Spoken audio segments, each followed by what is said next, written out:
नमस्कार दोस्तों, मैं हूं सुभाष चंद्र। आपको अपना YouTube channel Subhash Mac Talk पे स्वागत है। आज हम आपको संविधान में मौलिक अधिकार अर्थात जिसे आप फंडामेंटल राइट्स कहते हो, उससे पढ़ाएंगे। इसके पहले फंडामेंटल राइट्स अर्थात मौलिक अधिकार से संबंधित एक वीडियो और बनाए हैं, जो नीचे डिस्क्रिप्शन में लिंक दिए हैं, आप उसे जरूर देखिएगा। इस वीडियो देखने से पहले उस वीडियो को देखिएगा ताकि ये वाला वीडियो आपको अच्छे से समझ में आए। और हमारा ये वीडियो यदि आपको अच्छा लगे तो लाइक शेयर सब्सक्राइब जरूर करिए। आप प्रतिक्रिया जरूर दीजिएगा, हमें बेसब्री से इन प्रतिक्रियाओं का इंतजार रहता है ताकि हम भी मोटिवेट होते हैं और हम एक एनर्जी के साथ आप तक वीडियो पहुंचाते रहते हैं। तो हमने आपको बताया था कि मौलिक अधिकार क्या होता है। ये जनता के लिए, ये जो मौलिक अधिकार होता है जनता के लिए अर्थात लोगों के लिए, हमारे आपके लिए होता है, ना कि किसी कंपनी संस्था के लिए नहीं होता है। हमने आपको ये भी बताया था कि हमारे पास 6 इस समय मौलिक अधिकार हैं।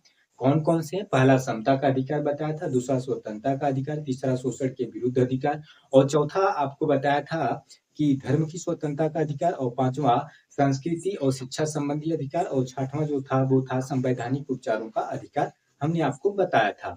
तो आज हम पढ़ेंगे अनुच्छेद 12 अर्थात हमारा जो मौलिक अधिकार है वो भाग 3 में अनुच्छेद 12 से लेकर 35 तक का जिक्र किया गया है। तो आज हम अनुच्छेद 12 देखते हैं। तो अनुच्छेद 12 क्या कहता है, आइए इसको हम जान लेते हैं। तो यहाँ पे अनुच्छेद जो 12 है वो राज्य शब्द को परिभाषित करता है। अब आप राज्य शब्द यहाँ पे देखे हैं तो ये मत सोच लीजिएगा कि राज्य का मतलब कोई प्रदेश हुआ, जैसे यूपी, बिहार, राजस्थान, एमपी, छत्तीसगढ़। मैं उस राज्य की बात नहीं कर रहा हूँ। यहाँ पे राज्य शब्द का मतलब होता है सरकारी संस्थाएं। अर्थात सरकारी संस्थाएं का मतलब भारत के अंदर जो भी सरकारी संस्थाएं हैं, जो भी चाहे जो हो, वो सबके सब राज्य के अधीन आता है। अर्थात कहने का मतलब क्या हुआ, जैसे हमारा पुलिस स्टेशन हुआ, कुछ भी जो भी हुआ, चाहे वो डीएम का ऑफिस हो या हमारे गांव का पंचायत ही क्यों ना हो, अर्थात राज्य के अधीन आता है। तो यहाँ पे ध्यान से देखिए, अनुच्छेद 12 क्या है, राज्य है। राज्य का मतलब क्या होगा, भारत की सभी सरकारी संस्थाएं, जो भी भारत के अंतर्गत सरकारी संस्थाएं हैं, वो सबके सब राज्य के अधीन यहाँ पे आता है। और अनुच्छेद 13 क्या कहता है, यहाँ पे ध्यान से देखिए, अनुच्छेद क्या कहता 13 क्या कहता है कि संसद ऐसी कोई कानून या विधि नहीं बना सकती जो मूल अधिकारों का उल्लंघन करता हो। अर्थात संसद कभी भी ऐसा कोई कानून या विधि नहीं बनाएगी जो हमारे मूल अधिकारों का क्या हो, उल्लंघन करता हो। यदि हमारे मूल अधिकारों का उल्लंघन होता है तो हम सीधे दरवाजा खटखटा सकते हैं। किसका खटखटा सकते हैं? सुप्रीम कोर्ट और हाई कोर्ट का सीधे दरवाजा खटखटा सकते हैं। अब आइए हम जान लेते हैं कि अनुच्छेद 14 क्या है। तो आइए अब हम मौलिक अधिकार में सबसे पहला अधिकार पढ़ते हैं, समता का अधिकार। अर्थात पहला हमारा जो दिया है वो समता का अधिकार, न कि समानता का अधिकार। इसमें समानता का बात नहीं किया गया है, समता का अधिकार की बात की गई है, जो अनुच्छेद 14 से लेकर 18 तक है। तो हम सबसे पहले समता के अधिकार में पढ़ेंगे अनुच्छेद 14। अभी तक हमने 12 पढ़ा, उसके बाद क्या पढ़ा 13 पढ़ा। अब इसके बाद हम क्या पढ़ेंगे, अनुच्छेद 14। अनुच्छेद 14 में क्या कहता है, कहता है विधि के समक्ष समता। क्या कहता है, विधि के समक्ष समता और विधियों के समान संरक्षण। अर्थात अनुच्छेद जो 14 है वो कहता है कि विधि के समक्ष समता और विधियों के समान संरक्षण। अब विधि के समक्ष समता का मतलब क्या हुआ, कानून किसी भी व्यक्ति के साथ किसी भी आधार पर भेदभाव नहीं करेगा। अर्थात विधि के समक्ष समता का मतलब हुआ कि कानून अर्थात कानून या विधि कोई भी व्यक्ति किसी के साथ किसी भी आधार पर कभी भी भेदभाव नहीं करेगा। ये किसकी बात की जा रही है, विधि के समक्ष समता की बात की जा रही है। और विधियों के समान संरक्षण का मतलब क्या हुआ कि कानून अलग अलग वर्गों के साथ अलग अलग व्यवहार कर सकता है। तो आपने ये समझा, क्या समझा कि अनुच्छेद 14 जो कहता है वो क्या कहता है, विधि के समक्ष समता। विधि के समक्ष समता का मतलब कानून किसी भी व्यक्ति के साथ कभी भी कोई भेदभाव नहीं करेगा। लेकिन विधियों के समान संरक्षण में क्या कहता है, कानून अलग अलग वर्गों के साथ अलग अलग व्यवहार कर सकता है।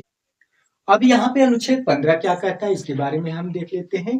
तो अनुच्छेद 15 क्या कहता है कि धर्म, मूलवंश, लिंग और जन्म स्थान के आधार पर विभेद का प्रतिषेध। अर्थात राज्य कभी भी किसी को धर्म के नाम पर, मूल वंश के नाम पर, लिंग के नाम पर, जन्म स्थान के नाम पर कभी भी आपसे भेदभाव नहीं कर सकता है।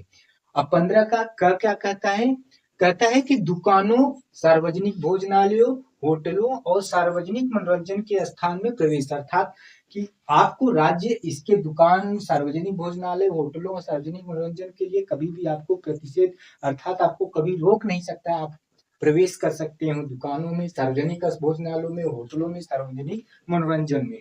और आपका 15 ख क्या करता है, पूर्णतः या भागतः राज्य निधि से पोषित या साधारण जनता के प्रयोग के लिए समर्पित कुओं, तालाबों, स्नान घाटों, दायित्व निवेदन या शर्त के अधीन नहीं। अर्थात ये बात कहना क्या चाह रहा है, मेरी बात को ध्यान से सुनो। जैसे कोई ए व्यक्ति है, वो पार्टिकुलर अपना एक, मान लीजिए क्या बनाया, एक कुआं बनाया। कोई ये व्यक्ति है, वो अपना पार्टिकुलर एक कुआं बनाया। अब जब वो कुआं बनाया तो वो किसी पड़ोसी को उस कुएं में पानी नहीं लेने देगा, तो आप उसमें कुछ नहीं कर सकते क्योंकि वो पार्टिकुलर अपने लिए बनाया। लेकिन अगर वह सरकार के द्वारा, अर्थात सरकार के द्वारा बनाया गया हो, चाहे ग्राम पंचायत में ही क्यों ना हो, अगर उसमें सरकार पैसे दी है तो उसमें सबको अधिकार है, वहां पे कोई आपको रोक नहीं सकता, आपको कोई भेदभाव नहीं कर सकता पानी पीने के लिए। अर्थात आपको कोई वहां पे रोकेगा नहीं, क्योंकि वो क्या है, वो गवर्नमेंट का पैसा लगा हुआ है, तो वो क्या हो गया, सार्वजनिक हो गया। जब सार्वजनिक हो गया तो आपको क्या है, उसको सबको अधिकार है, किसी के साथ कभी पानी पीने को भेदभाव नहीं किया जा सकता है। इसलिए यहाँ पे कहा गया है कि पूर्णतः या भागतः राज्य निधि से पोषित, अर्थात कोई भी राज्य का मतलब मैंने आपको बताया था कि सरकारी संस्थाएं जो भी, अर्थात चाहे वो हमारे ग्राम पंचायत में ही क्यों ना हो, अगर वहां पे वो प्रधान ही अगर बनवाया तो वो सार्वजनिक हो गया। तो सार्वजनिक मतलब उसमें सब लोग पानी पी सकते हैं, कोई आपको समर्पित कुओं हो गया, तालाब हो गया, स्नान घाट हो गया, तो आपको कोई रोक नहीं सकता है, अर्थात भेदभाव नहीं कर सकता। आइए हम अनुच्छेद 15 का कुछ एक्सेप्शन अर्थात अपवाद को भी देख लेते हैं। तो यहाँ पे क्या कह रहा है कि राज्य को इस बात की अनुमति होगी कि वह बच्चों या महिलाओं के लिए विशेष व्यवस्था करे। अर्थात कि यहाँ पे कि इसमें कहा गया है कि बच्चों या महिलाओं के लिए कुछ विशेष व्यवस्था, उसमें क्या कहा गया था, अनुच्छेद 15 में कहा गया था कि कोई भेदभाव नहीं किया जाएगा। लेकिन यहाँ पे क्या कहा जा रहा है कि बच्चों और महिलाओं के लिए कुछ विशेष व्यवस्था कर सकती है। अर्थात जैसे महिलाओं के लिए आरक्षण हो गया, बच्चों के लिए निःशुल्क शिक्षा हो गया। और दूसरा क्या कह रहा है, राज्य जो है उनको भी इस बात की अनुमति होगी कि सामाजिक और शैक्षणिक रूप से पिछड़े वर्गों या एससी एसटी के विकास के लिए विशेष उपबंध कर सकता। अब आप मुझे ये बताइए कि आरक्षण को देने के लिए कौन सी चीजों की आवश्यकता होती है। तो आप कहोगे कि सबसे पहले उसका सामाजिक देखा जाता है और साथ साथ में उसका क्या देखा जाता है, शैक्षणिक देखा जाता है। और अभी आपको पता होना चाहिए कि अब आपको आर्थिक से भी देखा जा रहा है। कहना क्या चाहता हूं, अर्थात जो इकोनॉमिक्स वीकर सेक्शन, जो जनरल के लिए 10% आरक्षण दिया गया है, तो उसमें आर्थिक रूप से भी देखा जा रहा है। अर्थात आरक्षण देखने के लिए पहले क्या था, सामाजिक और शैक्षणिक था, अब आर्थिक भी हो गया है। अर्थात आपको रूबरू कराता चलूं तो भारत के जो आरक्षण की बात है, तो यहाँ पे अगर भारत के आरक्षण पे आप देखोगे तो जो आपको ओबीसी वाले हैं, ओबीसी के लिए 27% आरक्षण है, और इसके बाद एससी के लिए 15% आरक्षण है, और इसके बाद एसटी के लिए कितना है, 7.5% आरक्षण है। आप इसको जब ऐड करोगे तो 49.5% होगा। कितना होगा, 49.5%। कहा गया था कि 50% के अंदर ही आरक्षण दिया जाए, उसके ऊपर नहीं दिया जाए। हालांकि ये भी कहा गया था कि विशेष मतलब विशेष जरूरत के हिसाब से उसको बढ़ा दिया जाए। जैसे अब जनरल वालों के लिए कितना, जनरल वालों के लिए 10% आरक्षण, अर्थात इकोनॉमिक्स वीकर सेक्शन वालों के लिए, आर्थिक रूप से जो कमजोर हैं उनको 10% का आरक्षण दिया जा रहा है। अर्थात मैं कहना यही चाह रहा हूं कि कोई भी आरक्षण, अर्थात आरक्षण देने के जो पहलू होते हैं, सबसे पहले ये देखा जाता है कि उसकी सामाजिक स्थिति कैसी है, और दूसरा नंबर देखा जाता है शैक्षणिक स्थिति कैसी है। अब ये भी देखा जा रहा है कि आर्थिक स्थिति, अर्थात आर्थिक स्थिति को भी देखा जा रहा है। जैसे जनरल वालों के लिए आर्थिक रूप से, अर्थात इकोनॉमिक्स वीकर सेक्शन 10%, ओबीसी वालों पहले से 27%, एससी एसटी पहले था 15 और 7.5% था। अब आइए हम अनुच्छेद 16 को पढ़ लेते हैं। अनुच्छेद 16 क्या कहता है कि लोक नियोजन के विषय में अवसर की समानता, अर्थात कि ये सरकारी नौकरी के संबंध में बात की जा रही है। अनुच्छेद जो 16 है वो सरकारी नौकरी के संबंध में बात की जा रही है। मेरी बात को ध्यान से सुनिएगा कि राज्य किसी भी आधार पर किसी भी व्यक्ति के साथ कभी भी भेदभाव नहीं करेगा, केवल धर्म के नाम पर, केवल वंश के नाम पर, केवल जाति के नाम पर, केवल लिंग के नाम पर, केवल जन्म स्थान के नाम पर। और अनुच्छेद 16 की बात की जा रही है तो निवास स्थान और साथ साथ उद्भव के आधार पर भेदभाव नहीं करेगा। अब इसके कुछ एक्सेप्शन, कुछ अपवाद हैं। अपवाद अर्थात अनुच्छेद 16 का 3 क्या कहता है, यहाँ पे तो कह रहा है कि अनुच्छेद 16 कि निवास स्थान के आधार पर भेदभाव नहीं करेगा, लेकिन अनुच्छेद 16 के 3 क्या कह रहा है कि राज्य चाहे तो निवास के आधार पर भेदभाव कर सकता है और यह जो कानून बनाने का अधिकार केवल और केवल किसको है, संसद को है। और 16 के 4 अनुच्छेद 16 के 4 क्या कहता है कि राज्य सरकारी सेवाओं में अपर्याप्त प्रतिनिधित्व के आधार पर पिछड़े वर्गों के आरक्षण का प्रावधान कर सकती है और ये 93वां संविधान संशोधन अधिनियम 2006 के द्वारा 27%।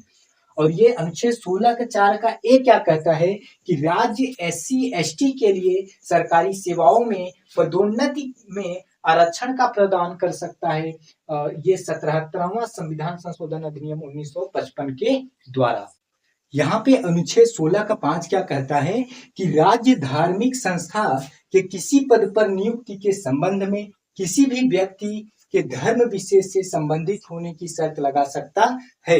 और यहाँ पे एक और जोड़ा गया है 16 का 6, वो क्या कहता है कि राज्य आर्थिक रूप से पिछड़े वर्गों के लिए सरकारी नौकरी में 10% का आरक्षण दे सकती है, जो अभी इकोनॉमिक्स वीकर सेक्शन में चल रहा है, अर्थात 103वां संविधान संशोधन अधिनियम 2019 के तहत यह लाया गया था, 10% आरक्षण इकोनॉमिक्स वीकर सेक्शन EWS के द्वारा। अब आइए हम अनुच्छेद 17 को पढ़ते हैं। अनुच्छेद 17 क्या कहता है, अस्पृश्यता का अंत अर्थात छुआछूत का अंत, अर्थात कोई भी राज्य किसी भी आधार पर किसी भी व्यक्ति के साथ छुआछूत नहीं कर सकता है। जैसे कोई ये नहीं कर सकता कि आप छोटे कास्ट के हो, आप यहाँ मत बैठो, आप यहाँ पे मत आओ, यहाँ का पानी मत पियो, ऐसा मत करो, तो ऐसा नहीं हो सकता है। अस्पृश्यता अपराध अधिनियम 1955 यह 1 जून 1955 में प्रभावी हुआ और इसे 1976 में संशोधन कर नागरिक अधिकार रक्षा अधिनियम 1955 कर दिया गया, अर्थात 1976 में अस्पृश्यता अपराध अधिनियम 1955 को 1976 में संशोधन कर यह नागरिक अधिकार रक्षा अधिनियम 1955 कर दिया गया। अब आइए हम अनुच्छेद 18 को पढ़ लेते हैं। अनुच्छेद 18 क्या कहता है, उपाधियों का अंत अर्थात उपाधियों का अंत हो गया है। औपनिवेशिक राज्य के समय कुछ जो उपाधियां थी अर्थात उसका अंत कर दिया गया है, जैसे महाराजा की उपाधि, राज बहादुर की उपाधि, राज साहब की उपाधि, दीवान की उपाधि, बहादुर आदि की उपाधि जो औपनिवेशिक समय के थे वो सब के सब बंद कर दिए गए हैं।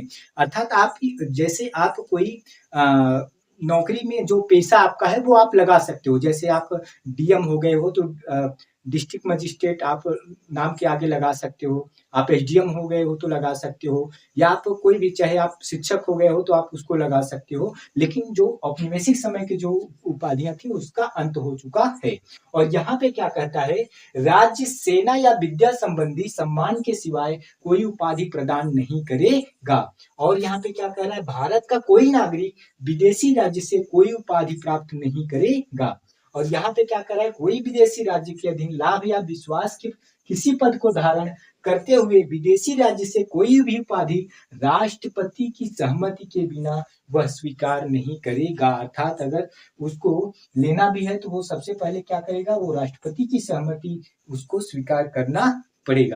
अगर ये हमारा वीडियो आपको अच्छा लगा हो तो इस वीडियो को संपूर्ण भारत में फैला दीजिए और आप कमेंट बॉक्स में जाइए, कमेंट करके लिखिए कि आपको सच में ये वीडियो कितना अच्छा लगा। अच्छा लगा तो भी लिखिए, नहीं अच्छा लगा तो उसको भी प्रतिक्रिया जरूर दें।